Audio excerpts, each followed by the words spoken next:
and the UK are plotting to deploy thousands of soldiers to central Ukraine as the country continues to lose territory to Russia. Another country has joined President Trump's Abraham Accords peace pact with Israel and its Arab enemies. One of the Democrats' oldest and most hated members of Congress announces her retirement. We'll share President Trump's response. Another 3 Chinese nationals working at a University of Michigan research lab were hit with federal charges related to an alleged conspiracy to smuggle biological material into the United States for China. And American air travel is about to go from bad to worse as thousands of flights get canceled due to the government shutdown. All these stories and more as the Worldview Report begins right now.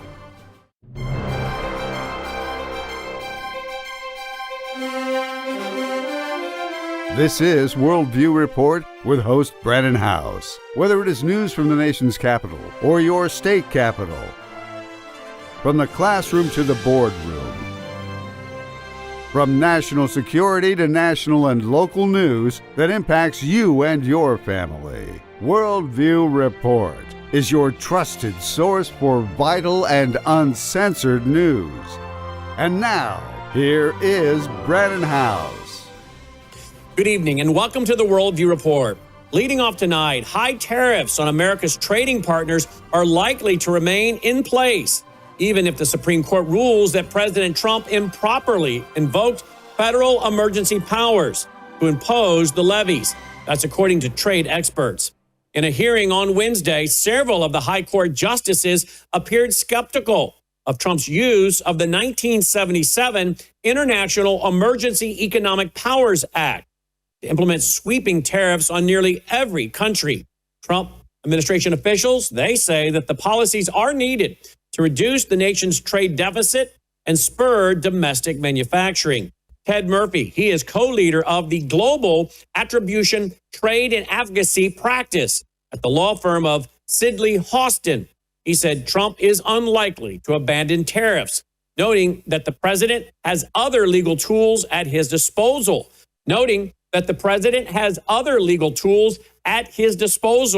To maintain sharply higher duties on imports. Murphy said, quote, "Our view is that even if the Supreme Court were to strike down the tariffs going forward, the result won't be any different. The U.S. will be living in a higher tariff rate environment going forward. It just might be under different tariff authorities," end quote. An adverse ruling for Trump could require the U.S. government to offer billions of dollars in refunds to businesses. Through August, importers had paid a total of nearly $89 billion in tariffs. That's according to U.S. Customs and Border Protection data. Rick Waldenberg, he's the CEO of toy company Learning Resources. He's a plaintiff in the case before the Supreme Court. He said, quote, "I definitely want my money back," end quote.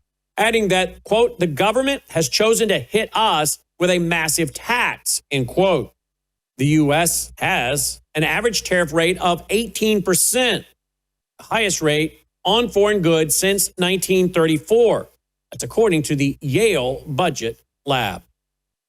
Zero Hedge reports that Russia's Foreign Intelligence Service reported that France is plotting to deploy up to 2,000 soldiers to central Ukraine in the near future, the core of which will be Latino assault troops from the French Foreign Legion, who are presently undergoing intensive training in Poland. This follows Chief of Staff, the French Army Pierre Schill, declaring that his country will be ready to deploy troops to Ukraine next year as part of security guarantees. Russian President Vladimir Putin earlier, he warned that any foreign troops there would be legitimate targets. Nonetheless, the Russian Foreign Intelligence Service reported in late September that, quote, "the first group of career military personnel from France and the United Kingdom has already arrived in Odessa," end quote. Some were surprised when no crisis followed. The reason might be that neither France nor the UK confirmed their forces' presence there. So they and Russia aren't making a big deal about any potential casualties.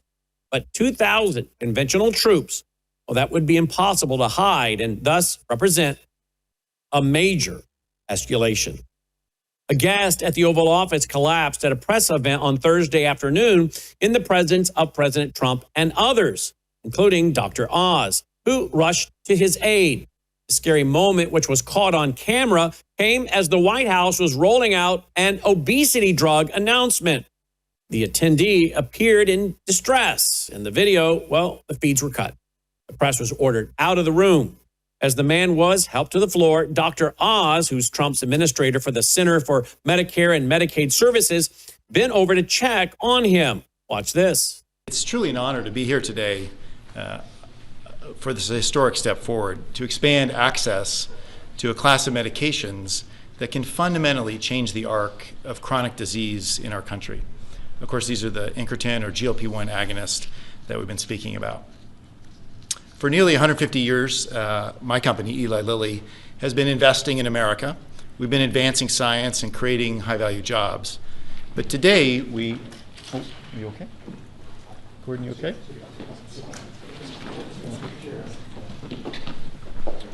Yeah. Press out. Press. We're going. Thank you, press. Press. Right, guys. Cameras. We're done rolling. Cameras.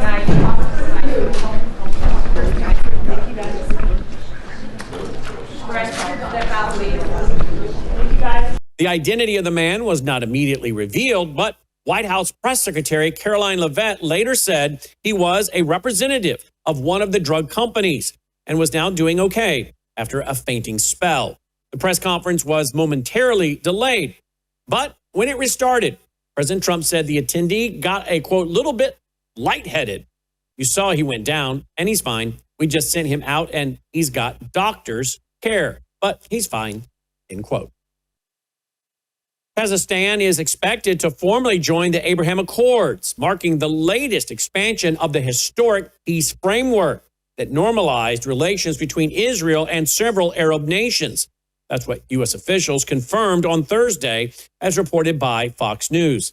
The announcement comes as President Donald Trump signals that more countries could soon follow suit in strengthening diplomatic ties with Israel. Confirmation was first reported by Fox News after U.S. Special Envoy to the Middle East, Steve Witkoff, revealed the development during remarks at the America Business Forum in Miami. Witkoff said he would return to Washington, D.C. on Thursday night to officially announce the addition of a new country to the Accords. Quote, the Abraham Accords is a club that many countries want to be a member of, and it will be a step for turning the page on the war in Gaza and moving forward toward more peace and cooperation in the region, end quote. So said a U.S. official, according to Axios. And according to the report, Kazakhstan's president is expected to formally announce the move during a meeting with President Trump. The Abraham Accords, launched in 2020 during President Trump's first term, originally included the United Arab Emirates, Bahrain, and Morocco, all of which established formal diplomatic relations with Israel under the U.S. mediation. Sudan also signed a U.S. brokered declaration in early 2021, though its efforts to finalize diplomatic ties were disrupted by internal political turmoil. Since returning to office, President Trump has worked to expand the accords as part of his administration's renewed effort to promote regional stability and economic partnerships. During recent remarks, he indicated that additional countries were considering joining, including Syria and Saudi Arabia. Syria's interim president, Ahmed al-Sharar, he's expected to visit the White House next week to discuss potential normalization with Israel. That meeting will be followed by talks with Saudi Crown Prince Mohammed bin Salman. That will be on November 18th, according to White House officials. Representative Nancy Pelosi announced on November 6th her retirement from Congress after a prolific career spanning 41 years. The former speaker posted a video on X that said she would not seek a 21st term. Quote, with a grateful heart, I look forward to my final year of service as your proud representative. As we go forward, my message to the city I love is this: San Francisco, know your power, end quote. That's what she said. Quote, we have made history. We have made progress. We have always led the way, and now we must continue to do so by remaining full participants in our democracy and fighting for the American ideals we hold dear, end quote. In 2007, Pelosi was elected the first female Speaker of the House. President Trump called Pelosi, quote, an evil woman, end quote, who was a, quote, liability for the country, end quote. Watch this. Nancy Pelosi. Nancy Pelosi's I think retirement. she's an evil woman. I'm glad she's retiring. I think she did the country a great service by retiring. I think she was a tremendous liability for the country. And on Dick Cheney. I thought she was an evil woman who did a poor job, who cost the country a lot in damages and in reputation. I thought she was terrible. Thank you very much. Thank you, everybody. American airports were hit by mounting delays on Thursday with less than 24 hours until the White House begins to cancel up to 10% of daily flights because of the longest government shutdown in U.S. history. There were already 269 cancellations and 576 delays as of Thursday morning. This, of course, offers a stark warning of the havoc travelers can anticipate at airports over the coming days. The Federal Aviation Administration is reducing air traffic by 10% across 40 high-volume airports beginning today, Friday, in order to maintain travel safety. And that's as air traffic controllers exhibit signs of strain amid the ongoing government shutdown. Experts, they predict the cutback could represent as many as 1,800 flights a day and upwards of 268,000 seats combined. Airlines have already started warning customers that their travel plans could be impacted by the flight reductions. Some air carriers, they are even offering all travelers, including those with non-refundable tickets, the option to voluntarily cancel their trip and receive a refund. Air traffic controllers have been working unpaid since the shutdown began on October 1, and most have been on duty 6 days a week while putting in mandatory overtime. If the shutdown continues until next Tuesday, they'll miss a second paycheck, with some calling out of work due to frustration, taking second jobs, or not having money for childcare or gas. And this, of course, is leading to staff shortages during some shifts, which have led to flight delays at a number of U.S. airports. We'll, of course, keep you posted as this story continues to unfold, particularly with the holidays coming up. We'll be right back after this very short break. Do you appreciate all the free programming we produce here at Worldview Tube?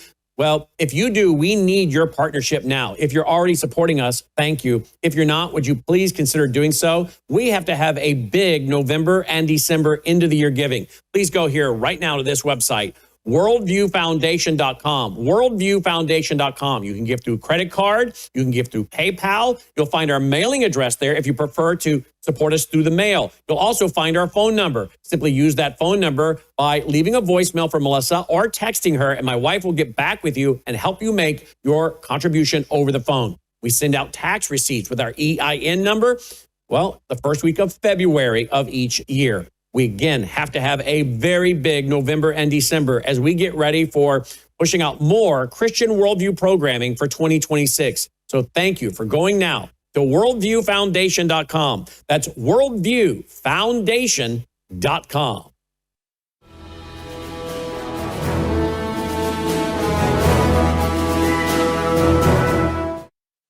Welcome back from the break, and thank you for joining us tonight and every night, and for remembering that we are brought to you by you, worldviewfoundation.com. As I've been telling you, we have to have a big November and December end of the year giving to get our budgets ready to go for 2026 so we can keep pushing out free Christian Worldview programming. So thank you for your support right now at worldviewfoundation.com. You will also find our mailing address there if you prefer to support us through the mail. If you would like to make a contribution over the phone, you'll find our phone number there. Just leave a voicemail for my wife, Melissa, or text her. She'll get back to you and help you make that end of the year contribution. We will mail out tax receipts the first week of February of 2026 with our EIN number, so you can add that to your paperwork. So thank you again for your contribution. Don't forget, our foundation also brings you our Sunday night church service, at worldviewtube.com. Lord willing, I'm back this Sunday night for lesson 53, as I'm teaching through the book of Revelation. I'm in the last chapter, Revelation chapter 22. Hope you can join us. Worldviewtube.com, 8 p.m. Central, 9 Eastern, each Sunday night. Worldviewtube.com. Thank you again for your support that makes it all possible, in part, worldviewfoundation.com. 3 Chinese nationals working at a University of Michigan research lab were hit with federal charges on Tuesday related to an alleged conspiracy to smuggle biological material into the United States or China. Charges are the latest in a series of cases tied to the Ann Arbor, Michigan University that have, well, of course, raised concerns about the threat of biological terrorism emanating from China. Attorney General Pam Bondi said in a statement, quote, allegedly attempting to smuggle biological materials under the guise of research is a serious crime that threatens America's national and agricultural security. We will remain vigilant to threats like these from foreign nationals who would take advantage of America's generosity to advance a malicious agenda, end quote. Jerome Gorgon, the U.S. Attorney for the Eastern District of Michigan, said in a statement that the 3 men charged are part of a, quote, long and alarming pattern of criminal activities committed by Chinese nationals under the cover of the University of Michigan. At some point, pattern becomes practice, end quote. He described the alleged smuggling effort as a, quote, threat to our collective security, end quote. A transgender Democrat lawmaker from New Hampshire pled guilty to federal charges of sexual exploitation of children in a Boston courtroom on Monday. That was November 3rd. Barry Lofton, who now goes by Stacy, was hailed as the first transgender politician elected to public office in the United States in 2012. He promptly resigned after a previous conviction for credit card fraud was published by the press. From 2020 to 2022, he served in the New Hampshire House of Representatives, identifying as a woman. He resigned in 2022 after being arrested for stalking. Lawton was arrested on June 22nd, 2023, on 4 counts of distributing child abuse material. Following month, he was charged with aiding and abetting in the sexual exploitation of children. The then 41-year-old Democrat had asked his then partner, Lindsey Groves, to send explicit photos of small children at the daycare where she worked. Groves was working at a daycare in Massachusetts when she took the photos, nude photos of children. Lofton apparently got the images while he was serving, quote, as the state and country's first ever transgender person elected to the state legislature, end quote. Some of the images were of children between the ages of 3 and 5. Both Lofton, wrongly identified in public press coverage as a woman, and his girlfriend, Groves, will be sentenced in February. Both expected to receive up to 30 years in prison. Well, now it is time for our nightly Worldview Report commentary. Thomas Colby has an article at Zero Hedge that should be a wake-up call to every American city with a growing Muslim population. The German town of Overath recently announced this year's Christmas market has been canceled. The cost of protecting visitors from potential terrorist attacks exceeds the organizers' budget. And the city, they refuse to cover the expense. Since 2015, when Angela Merkel embarked on an open borders policy, Germany and the other European countries, well, they have been slowly committing national suicide. The mass influx of young men from predominantly Islamic countries has deeply shattered the population's sense of identity and, of course, their sense of security. And, of course, they have seen multiple terrorist attacks in their streets, in their historic cities and towns, and during many of their Christmas festivals. Everything from bomb plots to stabbings. And, of course, the list of Islamic terrorist attacks in Germany and Europe, as I said, is long and growing month by month. And it proves how intimidation of secular Western society has become successful. When even traditional festivals like Christmas markets are only possible behind heavy police presence and concrete barriers to stop, well, jihadist vehicle attacks, you know that our politicians have failed us. The feeling of carefree celebration, well, it's gone. And the cancellation of this year's Christmas market in Overath near Cologne, well, it fits perfectly into this picture where Western societies are surrendering to Islam out of fear. High security, that costs a lot. Costs a lot to protect visitors from terrorism and thus make it possible to open up the markets. The same is true in Dresden. One would think that they're at a tipping point, but there is no sign of courage, no standing up for a free society, just hollow political phrases by politicians for the cameras. Overath, Islamists, they've managed without any real resistance to push aside a piece of tradition and communal life. In fact, the pathetic renaming of Christmas markets into so-called winter markets, well, that was already a submission to Islam. Germany, they're trapped in an identity crisis and a cultural meltdown. It's like they no longer even care.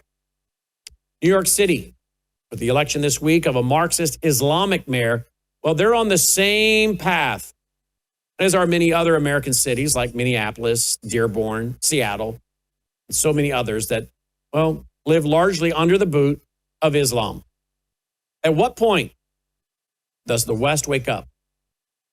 And when they do, will it be too late? That's a question to ponder as we head into the Christmas holiday. Don't take it for granted, because it's definitely under attack by the red-green axis. Enjoy it, because I'm not sure how much longer you're going to be able to celebrate it openly and freely without great risk. And that's if they don't just cancel more and more Christmas parades, Christmas festivals, and markets. And Islam would love that. That does it for this edition of the Worldview Report. As always, thank you for tuning in and supporting the broadcast at worldviewfoundation.com. Worldviewfoundation.com. Till next time, I'm Brandon House. May God save America. Take care.